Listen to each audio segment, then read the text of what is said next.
Avant de commencer, il faut préciser que cette première partie concerne la partie de cours de Madame Fantini. Personnalité et différences individuelles. Premier point. Qu'est-ce que la psychologie de la personnalité et des différences individuelles? Point A. Introduction. La psychologie de la personnalité est une des plus grandes disciplines de la psychologie.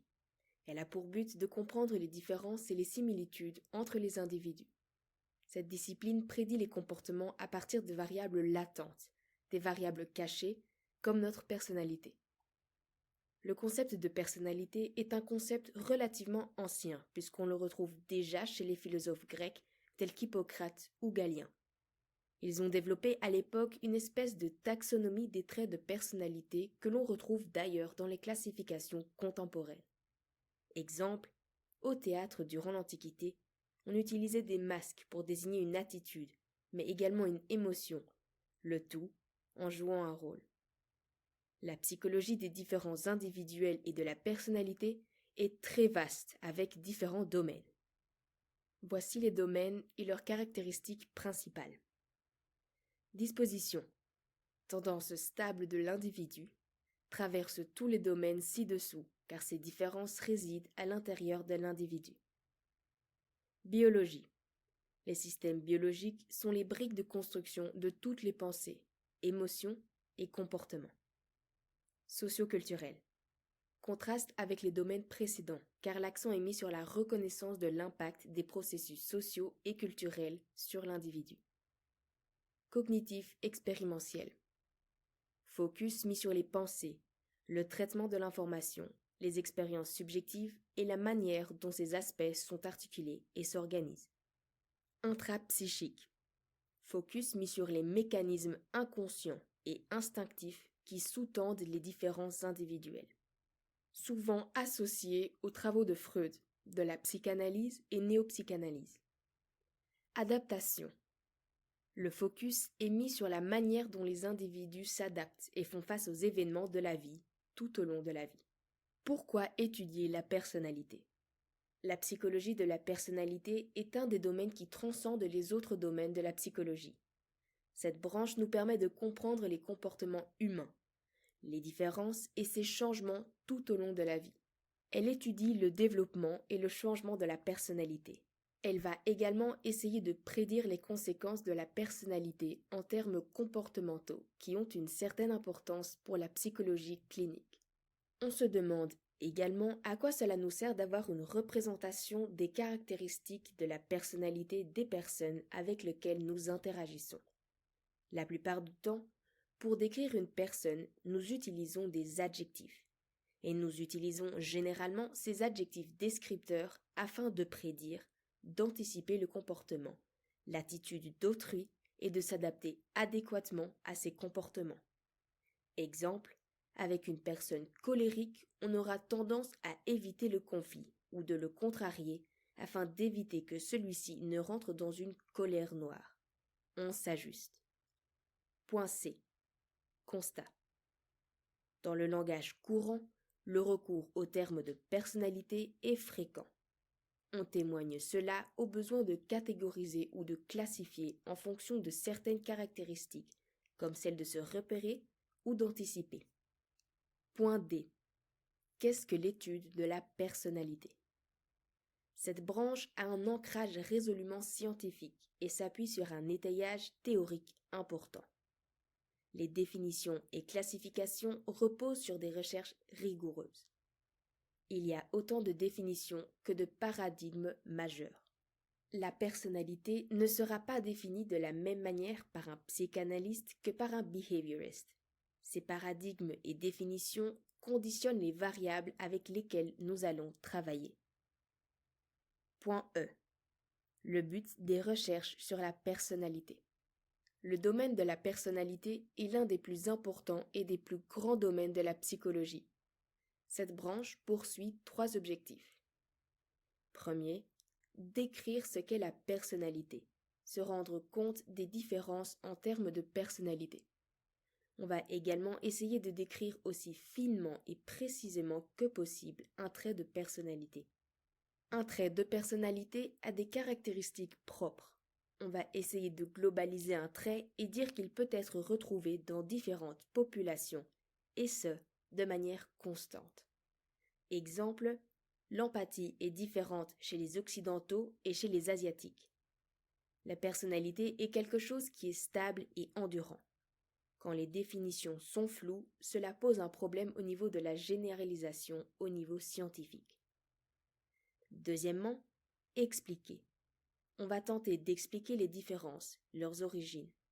On va essayer d'expliquer pourquoi certaines personnes présentent certaines caractéristiques et pas d'autres. L'explication est ce qui sous-tend le développement des théories de la personnalité. On va se demander si l'origine est génétique ou alors environnementale, sociale, mentale, etc. Troisièmement, prédire. Certains traits, certaines différences individuelles peuvent-elles rendre compte de conséquences positives ou négatives en termes de santé, de comportement, de relations ou d'adaptation à l'environnement. Ces traits de personnalité sont-ils stables dans le temps au point de prédire des comportements récurrents? L'évaluation de la personnalité est importante. Point F. Approche nomothétique versus idiographique. Gordon Allport a proposé une distinction par rapport aux approches nomothétiques et idiographiques. L'approche nomothétique consiste à recueillir une petite collection de données sur de vastes échantillons afin d'établir des lois ou principes généraux. Ces données valent pour une grande partie des individus. Pour un psychologue clinicien, ce qui va l'intéresser, ce sont les individus qui ne se comportent pas comme la majorité des autres personnes, et pourquoi ces individus dévient de la norme. On est dans l'idée de normer des lois normatives. Sur le schéma visible à la page 5 de la synthèse, on voit que plus les individus ont des scores élevés d'alexithymie, la difficulté à identifier ses émotions, plus leur niveau de dégressivité est important. Cette étude, faite entre l'alexithymie, est un mode de pensée orienté vers l'extérieur plus que vers les expériences internes et le niveau de dépressivité. On est ici dans une corrélation positive. Dans le cercle rouge, on observe des individus qui n'ont pas le même pattern par rapport à la majorité des autres. On va donc se demander, certains individus ont des scores faibles d'alexithymie, mais chez qui on retrouve des scores de dépression assez élevés. Qu'est-ce qui peut expliquer ces patterns différents? On se demande quelle est la variable tierce qui peut contribuer à cette déviance. Ils se sont donc intéressés à la variable du genre, et ont pu remarquer que les personnes déviantes étaient toutes du sexe féminin. Ce qu'on peut également voir sur ce second graphique est que la relation entre l'alexithymie et la dépression est plus forte pour les personnes de sexe féminin que pour celles de sexe masculin. On ne peut pas vraiment généraliser la relation entre ces deux variables sans tenir compte de la variable genre. L'approche idiographique envoie, contrairement à l'approche nomothétique, à une collecte d'un grand nombre de données prises sur un individu ou un faible nombre d'individus. On va utiliser l'étude de cas ou l'observation, ou encore l'analyse qualitative du discours afin d'obtenir ces données. Les tenants de cette approche estiment qu'elle permet une compréhension plus signifiante et plus holistique de la nature humaine. Toutefois, les termes utilisés pour décrire un individu ne sont appropriés que pour cet individu et ne peuvent donc pas être utilisés pour décrire qui que ce soit d'autre. Ceci rend les comparaisons difficiles, si pas impossibles. Ces deux approches sont assez complémentaires l'une de l'autre. Deuxième point. Considérations sous-jacentes dans le domaine de la personnalité. Les théories de la personnalité dérivent et contribuent à la collecte systématique d'évidences empiriques au moyen de procédures reproductibles, ce qui les distingue des pseudosciences ou de la religion. Cacioppo, 2004. Les théories les plus imposantes dans ce domaine sont fondées sur des bases empiriques solides, permettent des prédictions nouvelles qui peuvent être testées et qui vont conduire à de nouvelles découvertes. On réalise ces recherches via des méthodes d'investigation rigoureuses. Exemple, la théorie des 5 facteurs. Point A. L'étude de la personnalité est une science. La psychologie de la personnalité est une science, même si ce statut a été difficile à accepter pour les behavioristes. Pour eux, la personnalité n'est pas observable car elle représente la face cachée et mystérieuse de l'individu, et elle n'est donc pas un objet d'étude scientifique.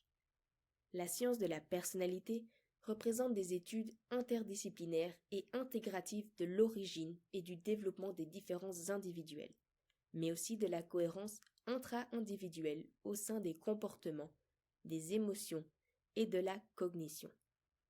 Cette science s'est dotée de méthodes d'investigation qui lui permettent d'évaluer la personnalité de façon empirique. On retrouve parmi ces méthodes l'observation, le questionnaire, les méthodes psychobiologiques et l'expérimentation. Elle est la seule méthode qui permet de mettre en avant un effet causal entre deux variables. Elle ne reflète pas la tendance naturelle d'un individu lorsqu'il est dans son environnement. On dit que ce n'est pas une méthode écologique. Exemple de la distinction entre la timidité et la sociabilité. Étude réalisée chez des étudiants qui étaient en licence de psychologie. L'idée était de regarder si ces deux construits sont similaires ou non. On a donc été chercher des corrélats cérébraux par le recours EEG. Les résultats ont montré que la sociabilité est associée à une augmentation de l'activité EEG dans la région frontale gauche, alors que la timidité est associée à une activité EEG plus importante dans la région frontale droite.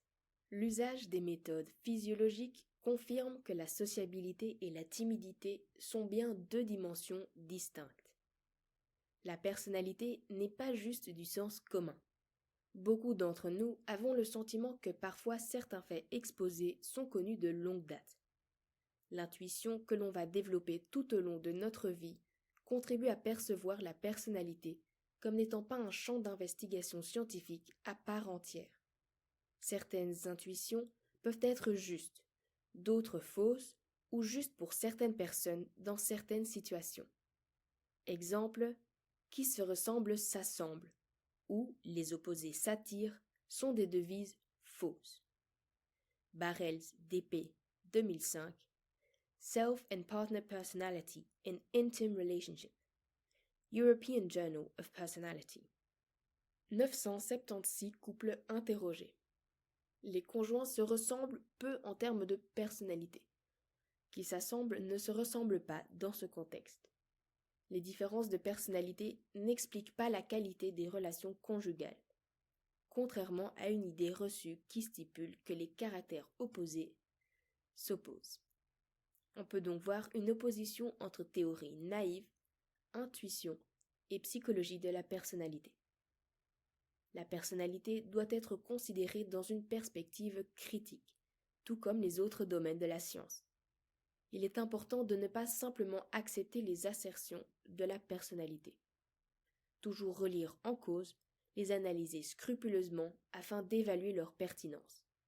Sans critique, la recherche et les théories n'évoluent pas. Sans critique, pas de théorie. Dogme érigé en vérité absolue. Il y a de bonnes études scientifiques, mais aussi de très mauvaises. Chaque étude a ses propres limitations, et celles-ci peuvent considérablement, ou non, nuancer la portée des résultats obtenus. Lors du premier cours, nous avons dû compléter un questionnaire qui s'appelle Exaco, questionnaire à l'issue duquel nous avons reçu notre propre profil de personnalité. Une des questions était de dire sur une échelle de 1 à 5 en quoi ce test de personnalité est un test pertinent pour révéler la personnalité. Et la majorité des étudiants pensent qu'Exaco est un test pertinent. C'est l'un des tests les plus valides que nous pouvons trouver. La seconde question était d'indiquer, toujours sur une échelle d'1 à 5, dans quelle mesure la description de votre profil correspond aux caractéristiques de votre personnalité. Un grand pourcentage considère qu'il est juste. Maintenant, on observe les propositions présentées et reprises à la page 8 de l'insynthèse, qui ont été présentées pendant le test. Prenons la première. Il y a 2 propositions dans la première. Besoin d'être aimé et admiré, et critique avec soi-même. Ces 2 propositions sont contradictoires, mais chaque personne peut s'y retrouver. Toutes les propositions proposées sont floues et vagues et parfois contradictoires. Les profils de personnalité ont été tirés de phrases que l'on retrouve dans des extraits d'horoscopes, et donc le profil est juste une prévision horoscopique. Cette expérience met en avant ce qu'on appelle l'effet Barnum. L'effet Barnum, décrit par Forer, explique qu'à partir du moment où une assertion provient d'une autorité, quelle qu'elle soit l'assertion, ne fait plus l'objet de critiques et ne fait plus l'objet de remise en cause, ce qui est bien évidemment problématique. Il désigne la tendance des gens à accepter qu'une description floue et vague de leur personnalité s'applique précisément à eux-mêmes, alors que cette description peut désigner n'importe qui.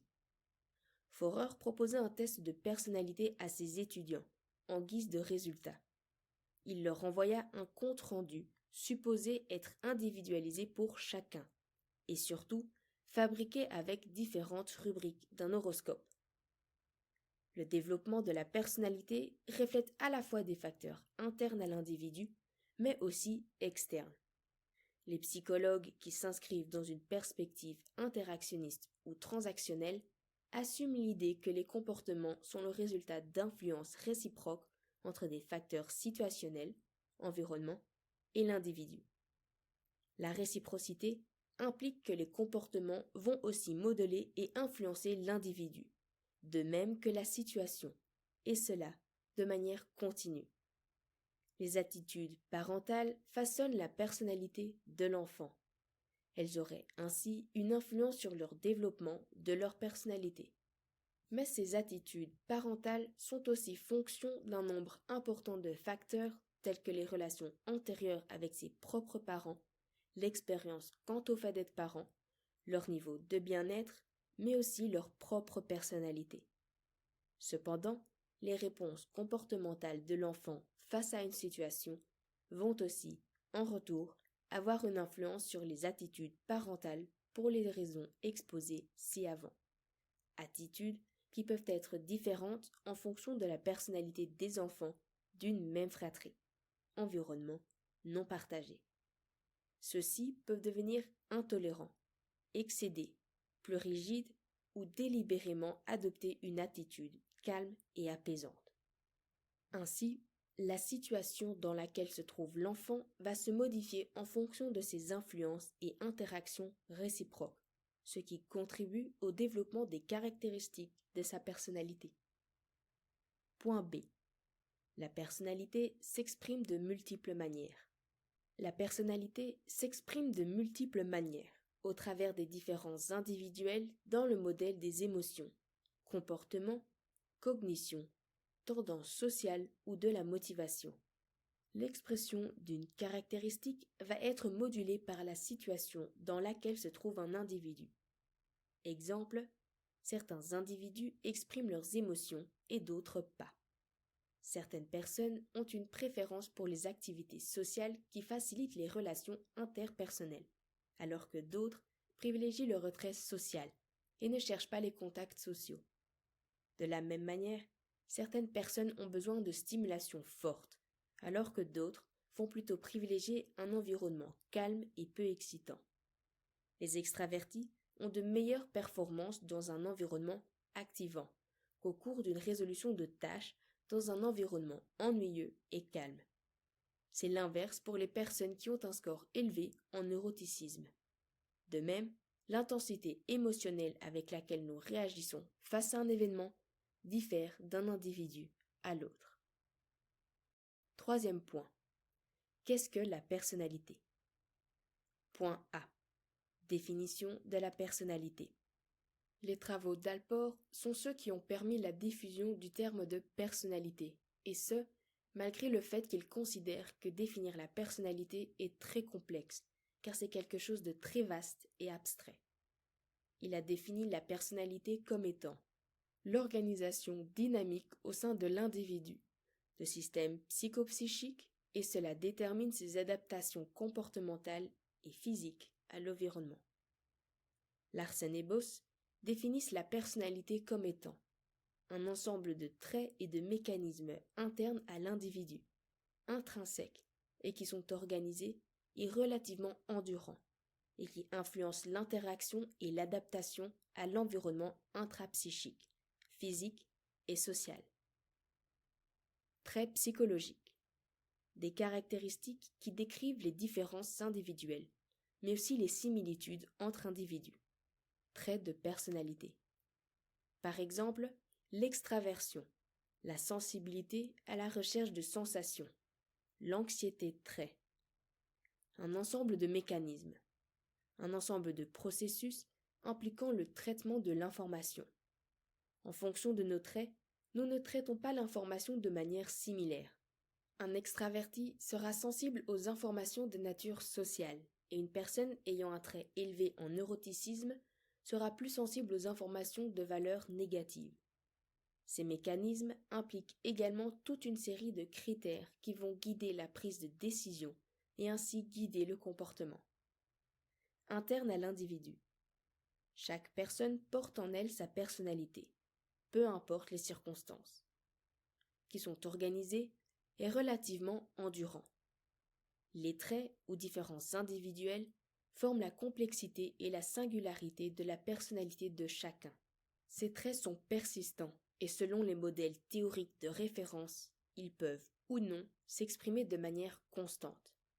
Ici s'oppose la théorie des 5 facteurs et les modèles socio-cognitifs, qui influencent. Nos traits de personnalité influencent notre manière d'agir, la façon dont nous nous percevons et dont nous percevons notre monde environnant. Ces traits influencent la manière dont nous interagissons avec les autres, comment nous nous sentons, comment nous sélectionnons notre environnement, nos objectifs de vie. Les traits influencent les interactions personne-environnement à travers de la perception. Rorschach a mis en place un test projectif. Il s'agit d'un test de personnalité qui consiste à décrire ce que vous voyez dans une tâche configurale particulière. S'il y a des réponses courantes ou banales à cet examen, la plupart du temps, elles reflètent une élaboration et une construction toute personnelle basée sur ce que chacun voit au travers de ces taches d'encre. Vous pouvez décrire ce que vous voyez dans les planches ci-dessous et demander à d'autres de faire de même. Vous verrez que vos réponses sont différentes, qu'elles ne reflètent pas forcément la même manière d'appréhender la forme proposée.